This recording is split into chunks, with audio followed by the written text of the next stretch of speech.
se encontra no livro de 2 Samuel, capítulo 9. Quem puder abrir a sua Bíblia lá, né? Abra sua Bíblia, nós vamos dar um passeio por esse capítulo 9 de 2 Samuel. E aqui eu vou falar um pouco que nós precisamos entender, né? É reconhecer e entender quem somos, né? A nossa existência, por que estamos na Terra, quem somos nós. Nós somos, né? Fomos criados por Deus para um propósito. E tudo que Deus prometeu em nossas vidas vai se cumprir. Então, esse propósito é para abençoar vidas. É para trazer pessoas para o reino de Deus. É para que nós possamos cumprir aquilo que Deus estabeleceu em nossas vidas, porque nós não nascemos, nós não estamos aqui na Terra só para acordar, dormir, trabalhar, fazer os afazeres do dia a dia. Não, nós estamos aqui por um propósito, por algo que vai se cumprir em nossas vidas. Não importa o tempo, não importa quanto tempo vai demorar, se vai ser hoje, se vai ser amanhã. Mas Deus tem nos falado muito, pelo menos ao meu coração Deus tem falado, e eu creio que é o coração dos irmãos também, que nós estamos vivendo um tempo de aceleração, onde o nosso Deus ele tem pressa em acelerar as coisas em nossas vidas, né? Então, se você que ainda não é mãe, ou que pretende ser mãe, ou que ainda vai casar, ou que está esperando algo da parte de Deus, saiba que vai se cumprir, né? Deus ele tem prazer em nos abençoar. E a palavra dele não volta vazia. E aqui no livro de 2 Samuel, capítulo 9, nós vamos falar sobre a história de Davi. Tem um título aqui na minha Bíblia, Davi e Mefibosete. Certa ocasião, Davi perguntou: resta ainda alguém da família de Saul a quem eu possa mostrar lealdade por causa da minha amizade com Jonatas? Aqui Davi está fazendo uma pergunta, né? E aí, então, chamaram Ziba, um dos servos de Saul, para apresentar-se a Davi. E o rei lhe perguntou: você é Ziba? Sou eu, teu servo. Ele respondeu.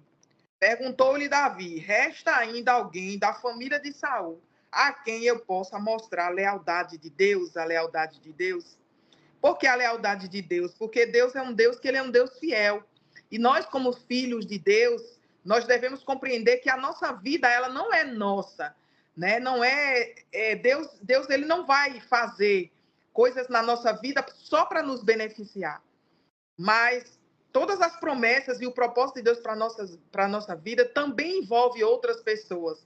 Pode ser pessoas da nossa família, pessoas na nossa caminhada, pessoas que estarão do nosso lado, pessoas ao qual nós vamos encontrar no meio do caminho, pessoas que vão estar conectadas em nossas vidas, no ambiente de trabalho, no ambiente de missões, né? E aí, tudo que vem para nós para que nós possamos transbordar, para que outras pessoas também elas possam receber daquilo que Deus colocou na nossa vida. Amém? Aí respondeu Ziba: ainda há um filho de Jonathan aleijado dos pés. Aí ele pergunta: onde está ele? Perguntou o rei. Ziba respondeu: na casa de Maqui, filho de Amiel, em Lodebar. Então o rei Davi mandou trazê-lo de Lodebar. Quando Mefibosete, filho de Jonathan, o neto de Saul, compareceu diante de Davi, prostrou-se com o rosto em terra. Mefibosete? Perguntou Davi. E ele respondeu: sim, sou teu servo. Aleluia.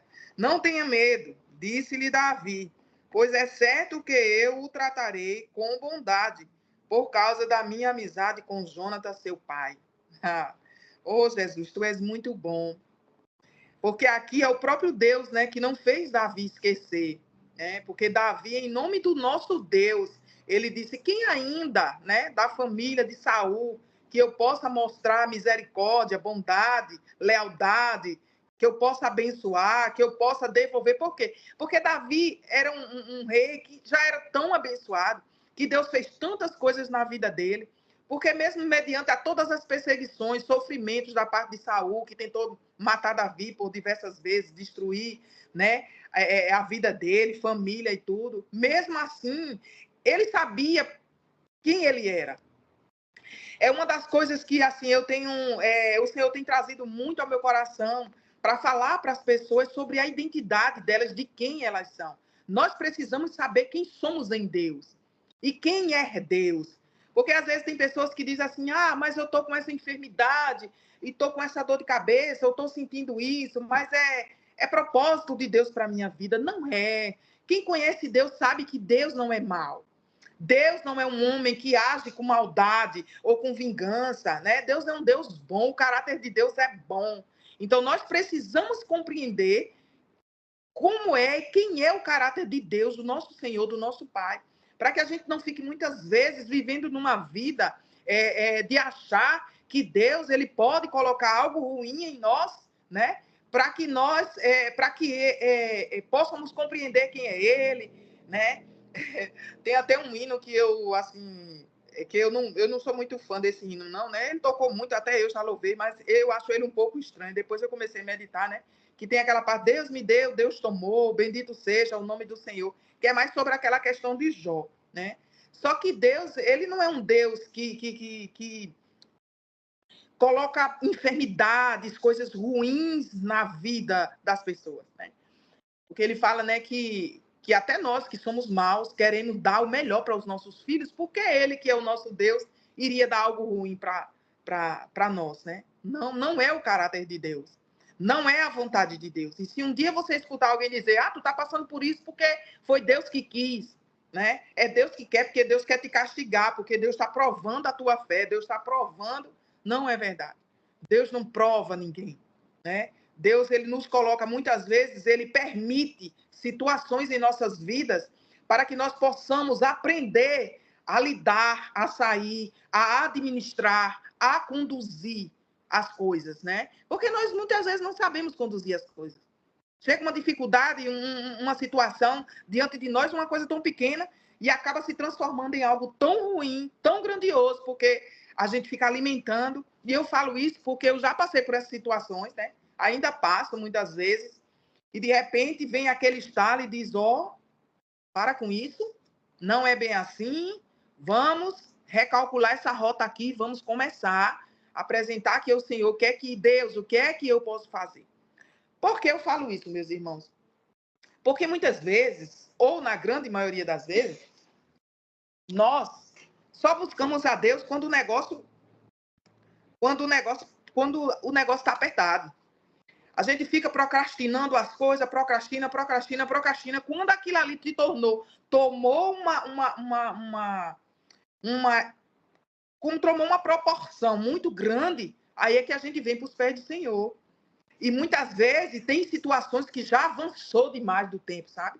Tem situações que já cresceu. É como que você faz um bolo, você bate aquele bolo, coloca o fermento. Enquanto você não coloca ele para assar, ele vai estar ali, né? Todo igualzinho.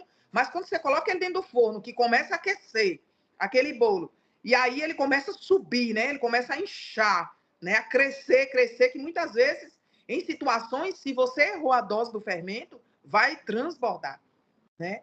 Então, muitas vezes, nós permitimos situações em nossas vidas, quando aquela situação já está tão grandiosa, tomou uma proporção tão grande, é que a gente corre para os pés do Senhor, e aí, quando você vai olhar, você poderia ter evitado aquilo ali. Aquilo ali poderia ter tomado uma proporção muito menor se você tivesse tomado uma atitude, se você tivesse buscado ouvir ao Senhor e ao Espírito Santo antes de chegar a um certo ponto, né? Mas aí você não buscou, você não intercedeu com relação àquilo ali, você não perguntou para Deus, não tomou nenhum tipo de informação. Ó, Senhor, eu posso fazer isso? Não. Você chega, faz, as coisas acontecem, quando tomou uma proporção que chega o problema, aí é que você vai dizer, ah, Deus, e agora? Então aí você vai ter que passar por todo aquele processo de reconstrução, de fazer tudo certinho, de colocar tudo no lugar para poder... Então não é Deus que permitiu isso, né? Não é Deus que deixou que isso acontecesse, fomos nós mesmos.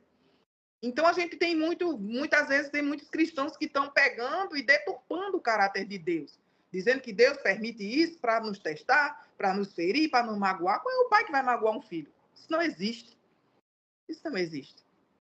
A gente precisa fazer uma análise de tudo, porque às vezes nós achamos que nós somos muito bonzinhos e nós não somos tão bonzinhos assim, né? Nós somos pessoas que muitas vezes somos negligentes, Deus fala, a gente não escuta, quer que a nossa vontade ela venha acima de qualquer coisa, não escutamos o Senhor, não esperamos que Deus fale para poder a gente tomar uma atitude, né? Então, com isso, o que é que a gente faz? Geramos prejuízo para a nossa vida. Mas o que é que eu venho dizer com essa palavra para os meus irmãos nessa noite? É que mesmo assim, o nosso Deus, ele é bom. Mesmo assim, ele nos reconstrói e nos faz, né, avançar todos os dias. E nos faz crescer. Nós não podemos ficar paralisados. Eu vejo hoje que muitas pessoas estão paralisadas diante de situações porque estão sem força, estão sendo oprimidas, deixando que palavras de maldição, deixando que situações o oprimam e impeçam de receber a bênção. Essa tão sonhada promessa que Deus fez e que ele não esqueceu e que vai se cumprir. E que nós, muitas vezes, é quem tardamos da promessa chegar. E essa palavra aqui, né, lá em 2 Samuel, capítulo 9, fala de tudo isso, né? Que mesmo com as perseguições que Davi sofreu, muitas vezes, durante a caminhada, aconteceu muitas coisas na vida de Davi que foram muito sérias, né? Davi cometeu muitos erros, muitos pecados, né? Pecados, inclusive, que são citados como pecados graves, né? Então, assim, de morte, de tudo. Mas, mesmo assim, Davi recalculou a rota dele. Davi reconheceu os seus erros. Davi voltou aos pés do Senhor, sempre com muito arrependimento, né? Tanto que ele foi um homem segundo o coração de Deus. E tanto é que ele não esqueceu das promessas, de tudo que Deus, que porque nós, que somos filhos de Deus, imagem de semelhança de Deus, temos que nos comportar como filhos de Deus. Porque às vezes a gente vê que, muitas vezes a gente quer tanto uma bênção da parte do Senhor, e quando essa bênção chega, a gente toma posse dela e não reconhece ninguém, não abençoa outra pessoa, não deixa que isso transborde, né?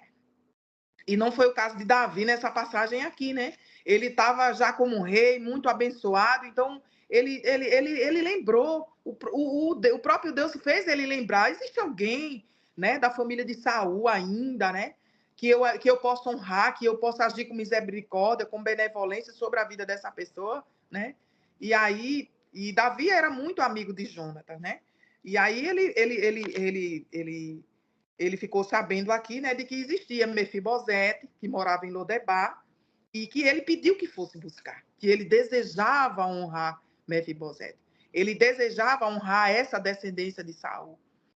Porque e o que é que o Senhor nos traz essa noite? Para que a gente não esqueça de quem somos, para que para que a gente não esqueça da nossa identidade, para que quando as situações diversas, difíceis aconteçam, a gente não se maldiza, né? Não fique falando, mas porque Deus permitiu que isso acontecesse na minha vida, porque eu assim, não, você é filho, você é filho.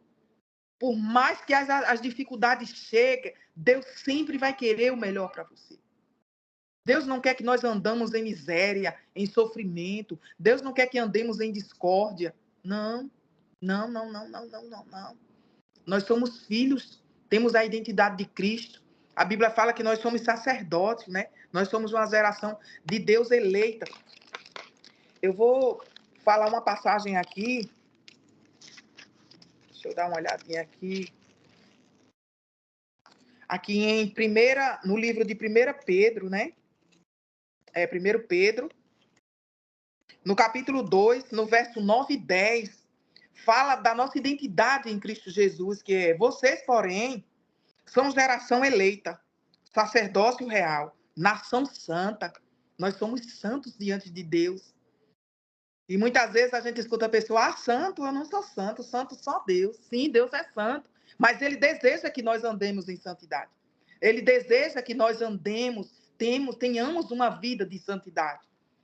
Por isso que Deus não quer, que não nos é permitido andar de todo jeito, fazer todas as coisas, né? Tem coisas que não convém para um crente, que não convém para um filho, para quem reconhece a identidade do seu pai. E aí ele fala aqui, né? Vocês, porém, são geração eleita, nação santa, sacerdócio real, nação santa, povo exclusivo de Deus. Nós somos um povo exclusivo do nosso Deus. para anunciar as grandezas daqueles que o chamou das trevas para a sua maravilhosa luz. Então, nós vivíamos em um mundo de trevas, éramos pecadores, e ele, através de Jesus Cristo, do nosso amado Jesus, ele nos trouxe a vida, ele nos trouxe de volta, ele nos tirou de um mundo e nos colocou em um reino. Por isso ele fala que nós somos sacerdotes reais. Antes vocês nem sequer eram um povo. Olha só, nós não éramos um povo, mas agora são povo de Deus. Não haviam recebido misericórdia, mas agora a receberam. Glória a Deus, meus irmãos. Se alegrem com isso. Se alegrem com isso. Deus está fazendo. Viu, irmão Damião? Deus está trabalhando, irmão Damião.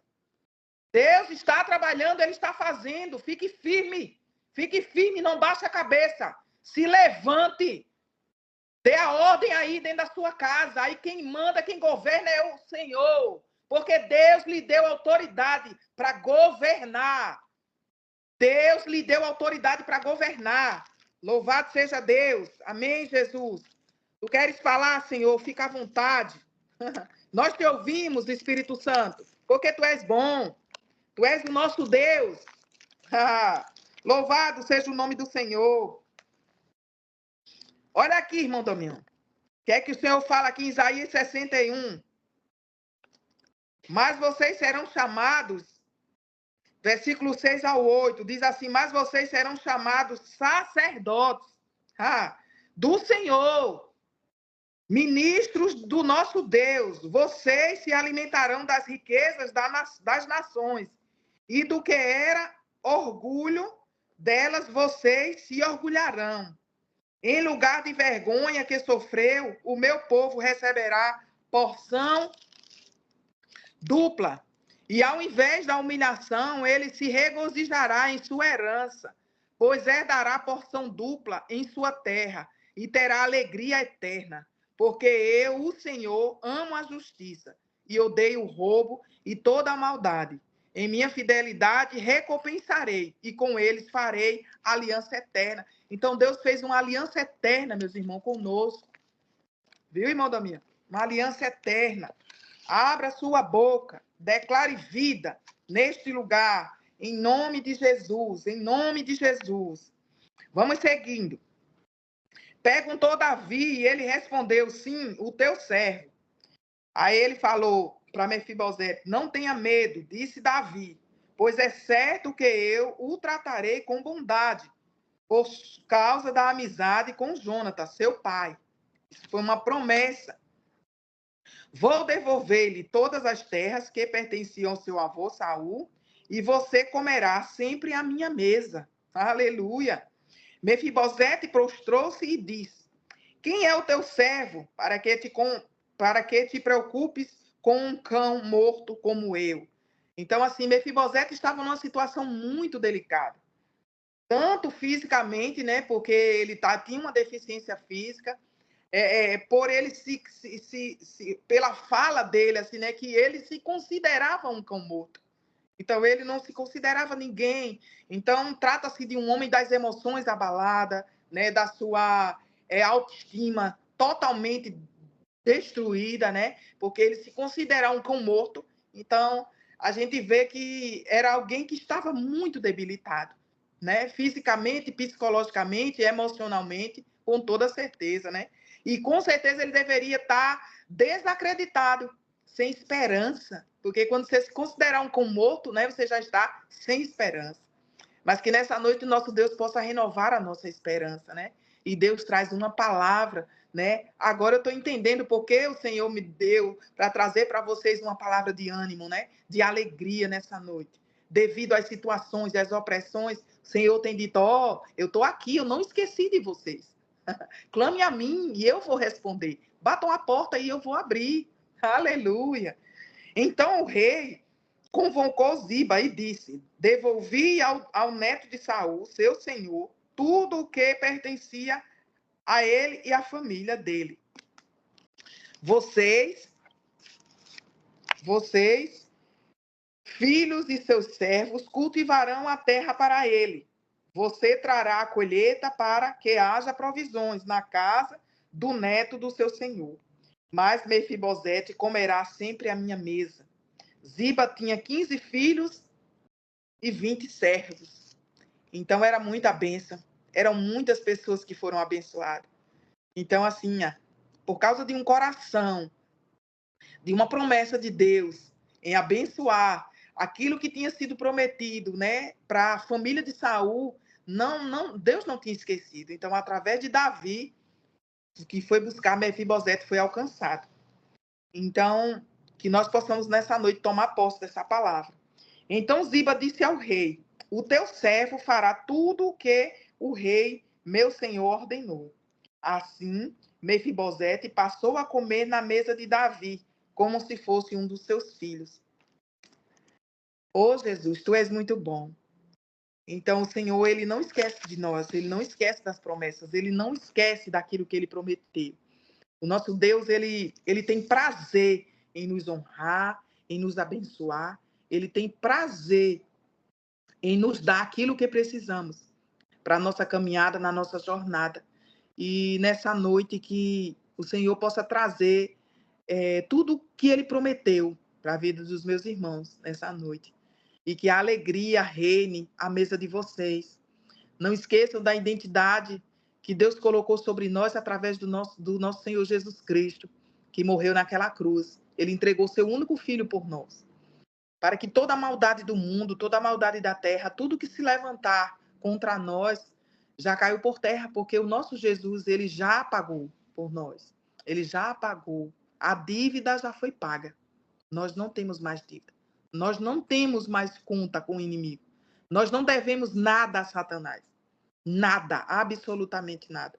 Porque o nosso Senhor Jesus, naquela cruz, já pagou o preço por nossas vidas. E nessa noite, que o nosso Deus possa trazer ânimo, possa trazer porção dobrada para a vida dos meus irmãos. Que todas as promessas venham ser cumpridas, venham se cumprir. E que o nome do Senhor seja glorificado. Porque quando na nossa vida as promessas elas se cumprem, aquilo que Deus prometeu, meus irmãos, sabe o que é que acontece? O nome do Senhor é glorificado.